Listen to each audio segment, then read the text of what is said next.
এটা হচ্ছে আমার ছাদ বাগানের থাই বেলি বেলের চারা। থাই না, ঠিক বেলি বেলের চারা, যেটা অনেক বড় বড় বেল হয় এবং অনেক প্রচুর পরিমাণ তার ধরন। দুইটা গাছ আমি দুইটা গাছ অনেক বড় ড্রামের, হাফ ড্রামে লাগিয়েছি। এই যে ফুল আসছে, আলহামদুলিল্লাহ যে পরিমাণ ফুল আসছে, যদি কিছু ফল হয়। এটা প্রথমবার। গাছটার বয়স 10 মাস। আমি 7 মাস 8 মাস আগে গাছটা আমি আমার কাছে এনেছিলাম, গত বর্ষার আগে আগে। অগণিত ফুল এসেছে, অগণিত ফুল এসে ফুল ফুটছে এবং ফুলে কিছু দানাও দেখা যাচ্ছে, গুটিও দেখা যাচ্ছে। এগুলো টিকবে কি না তা আমি এখনও জানি না। এটাই প্রথমবারের ফলন। এটা প্রথমবারের ফুল এসছে।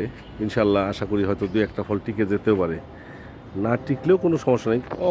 অগণিত ফুল এসেছে, জাতটা অত্যন্ত ভালো। এই গাছটা আমি সংগ্রহ করেছিলাম বগুড়া থেকে। আশা করছি যে এই গাছটাতেও হয়তো আমি আরও 1 বছর পরে আমি বেশ ভালো পরিমাণ ফল পাবো ইনশাআল্লাহ।